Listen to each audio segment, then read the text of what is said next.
Hello साथीहरु नमस्ते। आजदेखि चाहिँ मैले फेरि नयाँ बिजनेस चाहिँ सुरु गरेँ है त। बिजनेस चाहिँ के हो भने नि यो मासु काट्ने हैन अनि सुकुटी बनाएर बेच्ने। कस्तो छ मेरो बिजनेस।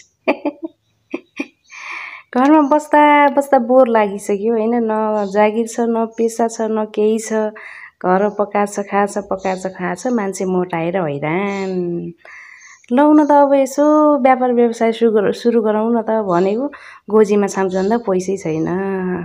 2-4 रुपैयाँ त रहेछ नि बरै भनेर 2500 को चाहिँ मासु लिएर आएँ। लौ त नि यसैलाई सुकुटी बनाएर भए नि बेच्नु पर्यो भनेको बहुत गाह्रो हुँदो रहेछ हौ। पहिलोचोटि यसरी सुकुटी बनाएको है, काट्नै नजानेर हैरान अचम्मै लाग्यो। अनि काटे सन्ध्या बहिनीले चाहिँ मलाई भिडियो बनाइदिन हाँसिन्, म पनि हाँसेँ हैन। कतिचोटि त दाउ फर्केर धन्न मेरो हातमा लाएन। गाह्रो छ भाइ काम गर्नलाई, जसो गरे पनि जे गरे पनि। यो चाहिँ काट्दा मेरो हात गलेर फत्राक फुत्रुक भएर बल्ल काटेर भ्याउन लागिसकेकी छु।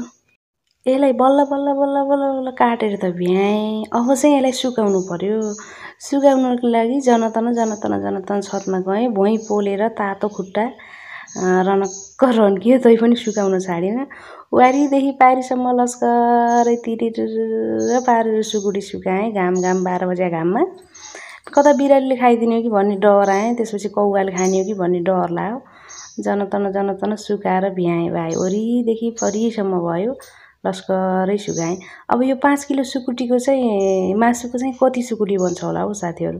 अलि कन्फ्युज पो भएँ त म त। अब फेरि यो सुकुटीलाई त्यत्तिकै छाड्दिउँ भने कौवाले भ्याउँछ।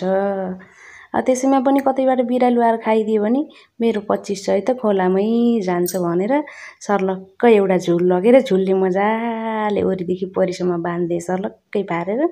अब त्यत्तिको भएपछि त कसैले पनि खान्न होला भनेर छोडिदिएर आएकी। अब जानु पर्ला, साँझ चाहिँ कस्तो हुन्छ है।